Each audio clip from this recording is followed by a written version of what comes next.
Hello and welcome to the How to Take Care of Yourself podcast. I'm your host, Veronica Wolff Casey, and I am so excited that you have decided to spend some time with me today. Today's episode is all about Ayurveda, right? So I'm an Ayurvedic medical practitioner, a chef, a yoga therapist, and I'm kind of a total geek.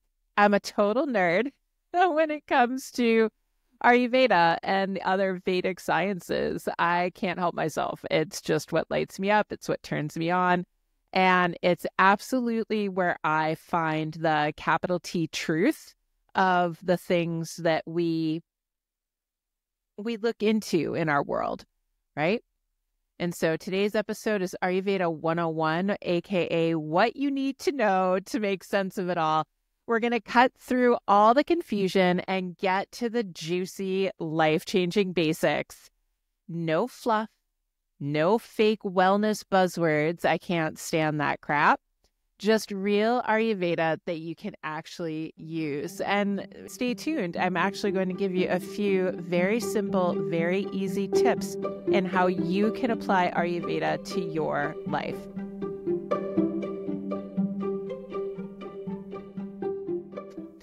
So let's start with the basics. What the heck even is Ayurveda? And I know some of you have heard me talk and already know what Ayurveda is, right? So let this be a refresher. Or if you're brand new and you're like, I don't even know what that word is, maybe you've heard it tossed around at a fancy wellness retreat, or you've seen it hashtagged on Instagram. Whatever it might be, just know that Ayurveda is not some trendy health fad. It's some people say 5,000-year-old, others say 10,000-year-old system of natural medicine from India designed to help you live in harmony with yourself and the world around you. It's the original medicine. It's the longest continuously practiced medical system in the world. I like to think of it as the user's manual for these human lives that we're trying to live. So what is this word Ayurveda? Well, it comes from Sanskrit. The word Ayu means life. The word Veda means knowledge or science. So Ayurveda literally means the science of life. Think of it as your owner's manual, right? Like I said before, it is absolutely the handbook for the recently born, right? Maybe you remember the handbook for the recently deceased in Beetlejuice. This is the handbook for the recently born and for the continuing to exist.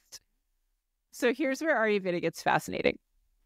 Absolutely everything in the universe, including you, is made up of 5 elements: earth, water, fire, air, and ether, also known as space. These elements aren't just poetic metaphors. They're not just these esoteric concepts. We're actually talking about earth and water and fire and air, right? We're actually talking about the literal, physical, and not so physical substances, right? They're powerful forces that shape your body, your mind, and even your personality.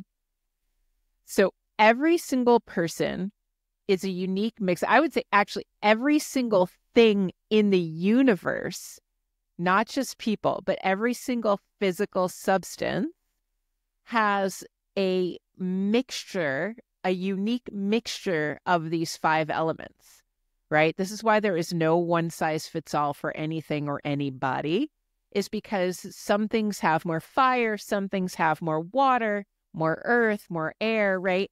You know, you can literally go look at a rock and see that it is made up of more earth element versus a glass of water, which is very obviously made up more of water element, right? Those things are very obvious. But when we get into a more complicated organism or structure, such as a human being, that's where it gets a little, okay, maybe we're some percent of this, some other percent of this. And we can kind of make some guesses when we look at people.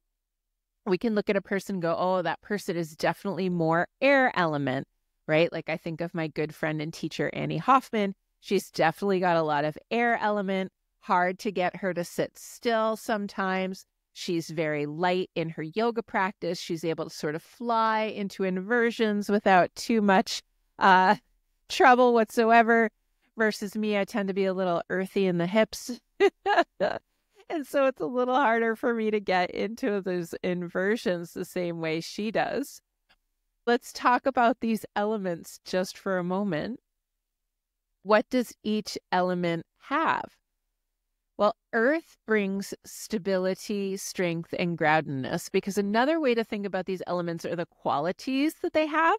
So each element has a certain set of qualities that we pretty much know. This is innate knowledge. It's not anything new. As we said before, earth is obvious. When you go pick up a rock, you can tell what its different qualities are. Earth gives stability, strength, and groundedness. Water brings flow, lubrication, nourishment. When we think about it from an emotional standpoint, it brings emotional depth. Fire creates transformation, drive, digestion. Air adds movement, creativity, and inspiration. It's also the only element that can move. Notice none of the other elements so far have had that movement quality in them. And then ether or space, that provides openness, expansion, possibility. Nothing can exist without a space in which to exist. So when we're thinking about these elements, we can see how those qualities are prevalent. And granted, it's easier to experience the qualities of the more gross elements like fire, water, and earth versus the more subtle elements like air and ether.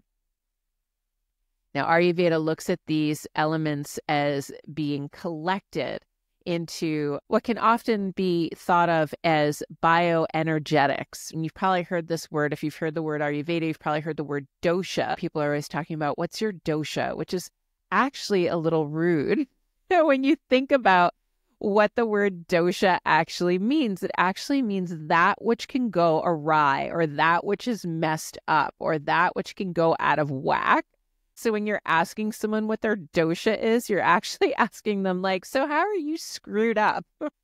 And we talk about it that way because there isn't a very good translation in English for the word dosha. Okay. But dosha is just basically, we can think of it as like a bioenergetic. And they tend to look at it as the combination of the qualities of elements and how they tend to show up together in the universe. So air and ether tend to show up together, and we call that vata, or that which moves. Fire tends to show up mostly by itself, but with a little bit of water as an anchor, and we call that pitta, or that which digests. And then earth and water tend to show up together, and we call that kapha, or that which is stable. And like I said before, every single person has a different percentage of all the elements, which means they show up with a different percentage of these doshas kind of innately in them. And so you'll often hear people talk about their constitution or their prakriti. And what that is that's just their original constitution, their original elemental makeup or doshic makeup. And that happens when you're conceived. But then life happens. It's like, sometimes life happens before you even get out of the womb. And we start finding our way out of balance, back into balance, out of balance, back into balance. And then there's our life's work, right? We're sort of continuously going from one end to another. I like to tell my students, it's a bit like trying to balance a pen in the palm of your hand. It's always going to be falling in one direction or another. And there might be these little moments where you get to, it's staying right on its point, right? We're finding that balance. But for the most part, things are happening. I mean, you just go outside and you're subjected to whatever the climate is. And if you live in New England like I do, I'm up here in the rural Maine, and we just had half a foot of snow on the ground. And then we got this huge rainstorm And then it was 60 degrees Fahrenheit. And then I woke up this morning and all the snow was gone. And then it got cold again. We're constantly dealing with the environment, the food we eat, the experiences we have. Ayurveda gives us a playbook of how to keep ourselves in balance with all that's happening around us. The Ayurvedic principle of like increases like, and the opposite brings balance is what we're applying here. And it's not some esoteric thing. It's not this esoteric concept. It's something very grounded and rooted in your own experience. When you're cold, you don't want to be more cold. When you're hot and you don't want to be more hot, you take measures to balance that out. When you're cold, you go and put on a sweater, or you turn up the heat, or you grab your electric blanket. When you're hot, you take layers off, you drink more water, you go swimming. You do all these little things that you just don't even think about. And in reality, in the way you're doing Ayurveda, you're actually participating in that. And I always tell my friends and students, it's okay not to know about Ayurveda because Ayurveda actually knows about you. Ayurveda is absolutely about helping you, because when your elements are in harmony and you're in balance, you feel better. And when you're out of whack, all these other things happen. So what does out of whack feel like? Well, it's different for everyone. For some people, it's feeling bloated or not digesting well. For others, it's feeling anxious and out of sorts, or having insomnia or feeling burnout. For others, it's gaining weight and feeling really sedentary. It just depends. It's different, just like you're different. Again, no one size fits all. It's all very different. And one of the things I really love about Ayurveda is that it is absolutely about spotting imbalances early. The beautiful part of it is that Ayurveda is great when you feel like something's off, but you're not quite sure what. And if it's a big enough thing that feels off, sometimes you'll go to the doctor. This has happened to you. You go to your doctor and you go, "Hey doc, I'm not feeling great. This, and this is happening." Your doc goes, "Oh, okay, let's run some tests." And so they run the tests. They come back and they say, all the tests were negative. There's nothing wrong with you. And in the back of your head, you're like, no, I really feel off. Something's just not right. And that's where Ayurveda can come in. So Ayurveda looks at the subtlety of your symptoms, and it can be just something as subtle as, wow, I'm sort of not sleeping. I'm not sleeping enough for a doctor to say, here's a sleeping pill, but I'm definitely not sleeping. I've been feeling anxious lately. Not anxious enough where it's like an anxiety attack or anything, but I'm definitely a little anxious. And I've been really startling easily lately. All these things, you go tell a doctor and they'd be like, I think you just need to relax more. And indeed, that is probably the case. But Ayurveda would look at that and be like, what are you eating? Right? 9 times out of 10, the people say, well, I eat salads. I'm very healthy. And let me tell you, the Simpsons are right. You cannot win friends with salad. You can't win friends with salad. Can't win friends. Sorry, I won't sing. But yeah, half the time they come and they say, I'm eating salad. And then they're saying, I'm outside a lot. It's very windy. I'm not wearing a hat, right? It's all these little things that tell us, oh, okay. So you have an excess buildup of air and ether, vata, in the body.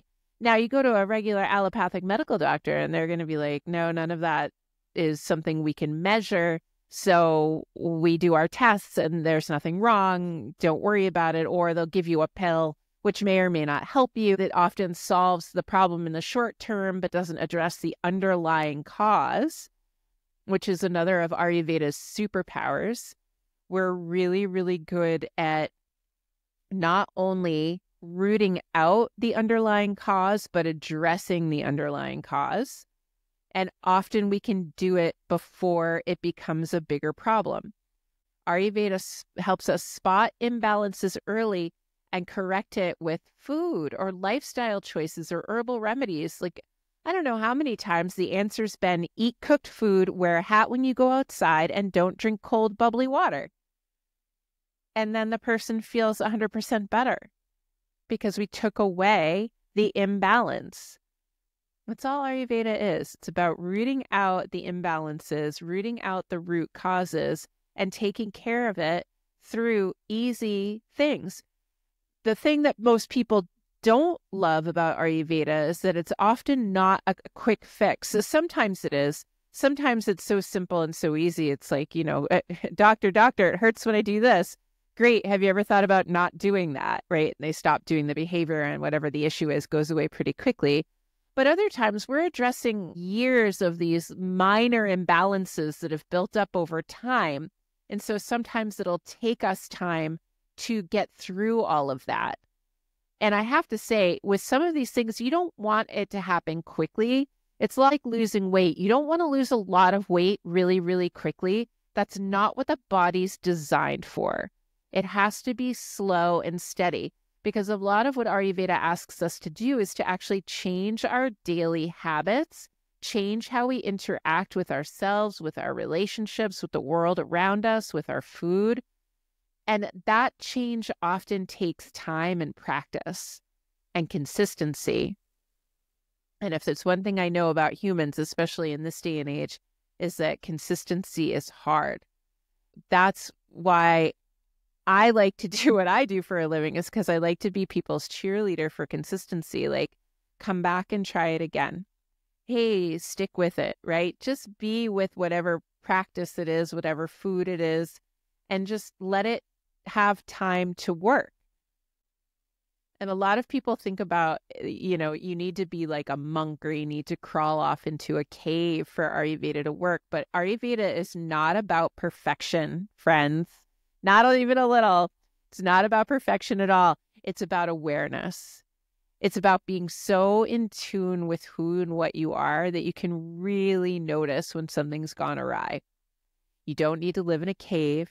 You don't need to drink green juice. You don't even need to give up coffee forever. Some people do need to give up coffee forever. I can have coffee maybe once or twice a year, and it can only be a little bit, and it has to have a lot of milk in it. And I used to drink coffee all the time. Like, coffee used to be I was in the military, friends. Like, it was crazy. I drank a lot of coffee, but I got off of it. And now if I drink too much of it, especially if I drink it at the wrong time, I have a problem. But for some people, they just have to be careful when they drink it. Others, they can be a little more cavalier. But Ayurveda doesn't ask us to give anything up all the time. It just asks us to be mindful about what we're doing and how we're doing it. There's a time and season for everything, pretty much. Like, there's a popcorn season, there's a cheese season, there's a kombucha season, there's a bread season, there's a dairy season, there's a nectarine season, right? And some of these are obvious because that's when the things grow. But other times it's not so obvious. You kind of learn more about the way the different elements show up in nature as we progress through the seasons. And then you can use that as your playbook. But obviously, a rule of thumb is if it's growing at the time of year that you're going to consume it in, that's a better idea than if it's not growing and it's somehow been shipped in from another country where it can grow. We've all had the experience of having a tomato that's grown in a hothouse in the middle of February versus a tomato you grew on the vine in your garden at the end of August. Very different substances. And that's another part of Ayurveda, is really leaning into the seasonality of foods, of substances, of actions, of lifestyles. It's great because if you don't like something or you really like something, you usually just have to wait a couple of months and it changes and you get to either have it or get rid of it. A lot of people don't like winter. They don't like wearing hats. They don't like wearing coats or whatever it is. That's great. In New England, we have 4 seasons. You just wait a couple of months and then you don't have to wear your coat or your hat. Different places have different seasons, and Ayurveda is still very relevant. But I promised a couple Ayurvedic tips that you can try today, and I'm not going to leave you hanging. But before I get into that, I just want to say a little plug for a program I have coming up on January 1st. It's the Life Reset Challenge program. And it's a program that was designed in order to help you get back aligned with how you want to live. And we did it last year. We had 12 people. That's the maximum I take is 12 people because it's very one-on-one. We meet every Tuesday evening for 2 hours. It sounds like a lot. It's really not. It goes by so quickly. We check in with each other. We talk about that week's content. Every week there's a new content dump, which is a couple of recipes and whatever we need to be working on that week. Every month we meet for a little deep dive and we go through my friend Mona Warner's excellent book, Ayurveda's 3 Pillars of Health. Everyone should have a copy, even if you don't do the Life Reset Challenge program. And then everyone gets 3 one-on-ones with me. So that's an hour-long consultation. You get 1 a month for each of the 3 months, January, February, and March, where we sit down and talk about your goals and how we're going to achieve them. And then what's also included is my New Year, New You workshop, which is on December 27th from 6 p.m. to 8 p.m. Eastern Standard. And if you don't want to do the Life Reset, you can sign up for the New Year, New You program by itself. It's only $20. It's a great workshop where we sit down together and we get very intentional about what our big goals are going to be, at least for the beginning of 2025, if not for the entire year. But that workshop's included at no additional cost in the Life Reset Challenge as well. So if you sign up for that, you absolutely will get access. The Life Reset Challenge is a hell of a deal. I'm actually going to knock the price back down to what it was during my birthday sale. So it's only going to be $12.99.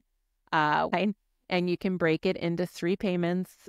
And if that still doesn't work for you, I want you to reach out to me because I want to work with you to make sure that you can do the program. If you really want to do the program and finances are what are standing in your way, I want you to reach out to me because we can absolutely talk about it.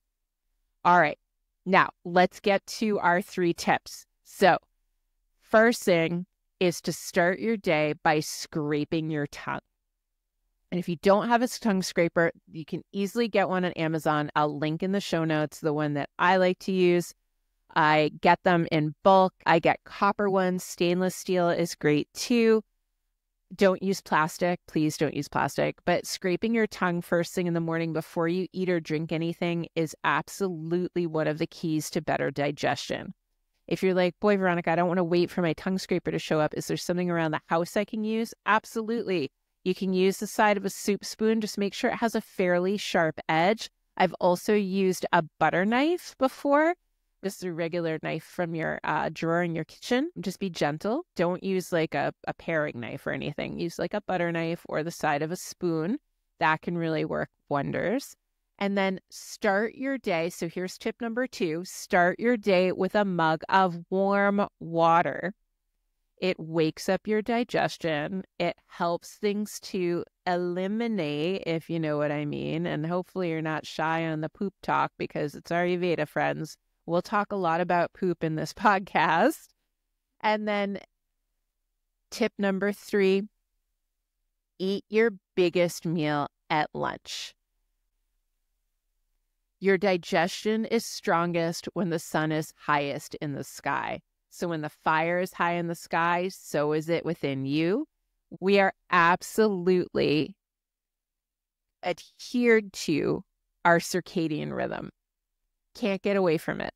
The circadian rhythm is what drives us down to the cellular level. There's nothing we can do about it. We are absolutely entwined with the circadian rhythm.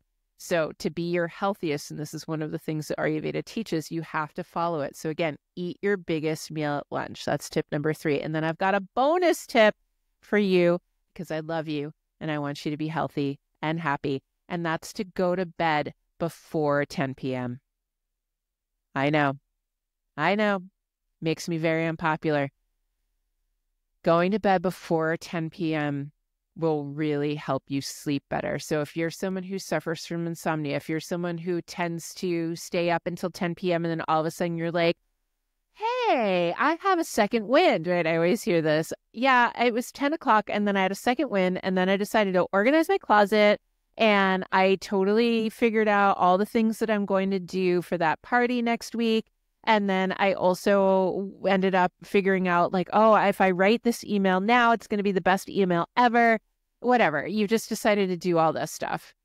It's the pitta energy rising again because the doshas rise and fall throughout the day. The elements rise and fall throughout the day. And around 10 p.m. is when pitta energy comes back up. So that fire energy is high, which means that you start thinking you can do everything, which like you're not wrong. You absolutely can do everything, but you're supposed to be sleeping at that time, actually. And if you're not, then a whole host of metabolic processes that are supposed to be happening can't happen. So if you're awake after 10 p.m., your body's not getting the actual cleaning out that it's supposed to get. So going to bed before 10 p.m., that's my bonus tip. Let's talk about what Ayurveda isn't. We've talked about a little bit about what it is, of giving you some tips, but Ayurveda isn't about restriction or weird, complicated rules. It's about nourishment. It's never a detox trend. It's never about fasting or suffering through tasteless health foods. Ayurveda is delicious, it's satisfying, and it should be joyful. The actual definition of health in Ayurveda, part of it is ones whose senses are filled with bliss, well seated in the self, whose digestion is good, whose tissue formation is good, and whose senses are filled with bliss. That's Ayurveda. So if you're reading about Ayurveda or you're hearing, because there's a lot of fake crap out there, friends. There's a lot of faux Ayurveda, as Mona calls it, faux Ayurveda, where people are saying things because it's the wild, wild west. Ayurveda is not regulated. I have to say that. And there are a bunch of schools out there that are teaching Ayurveda, and it's pretty kind of fast food Ayurveda, where it's like they're not in the classical text, friends. So if you talk to an Ayurveda practitioner or you're looking at a different school or anything like that, if they're not rooted in the classical text, if they're not like, dealing with the Ashtanga Samgraha or the Charaka Samhita or any of these ancient texts, if they're not like spurting out Sanskrit at the seams, then I would check your sources. We really want to dive into Ayurveda that has logic. And as my teacher and friend, Dr. Anusha, says, if it doesn't have logic, it's not Ayurveda. You have to dig deep. It requires us to be vigilant around what we're looking at, what we're reading, and what we believe. And it's not unusual to be scrolling through Instagram and see stuff that's like Ayurveda, but it's really not. So be careful. But I don't want to scare you away from it either, right? So just look for good sources, right? There are all these people out there that are doing good work. You just have to find them. And if you're not sure, ask someone you trust to look into it, or just look into it and be like, where'd they do their education? Do they have classical text references to their posts, right? Because that's the other thing. If you read an article on Ayurveda and in the reference section, there's no classical text references, it's a pretty good indication that you're not dealing with someone who's been steeped in classical Ayurveda, right? Often there'll be classical text references. There should be classical text references to everything, I think. But, not everybody's doing that. And that's kind of a big warning sign, right? But that's a rant for another time. So that's it for today. There it is, Ayurveda in a nutshell. It's ancient, but it's absolutely still relevant. It never stopped being relevant. That's why it's still going on, is because it still makes sense and it still works. You don't need to know everything to get started. Remember this. You just need to know where you are. So pick one thing that resonated with you today and run with it. Now, if you liked this episode, please hit the like button and hit the subscribe button. And share it with someone that could use a little Ayurveda in their lives. Share it with someone who might need to hear a little bit about Ayurveda and have it explained in a way that's very simple. You can always find more tips and recipes and upcoming workshops and programming on my website at www.veronicawolffcasey.com. And if you have any questions you want answered in future episodes, send them my way at veronica@veronicawolffcasey.com. Again, that's veronica@veronicawolffcasey.com. And if no one's told you yet today, let me be the first to tell you that I love you and I'm convinced of your capacity to craft a life worth living. Thank you so much for being here, friends. Take good care of yourselves. Until next time.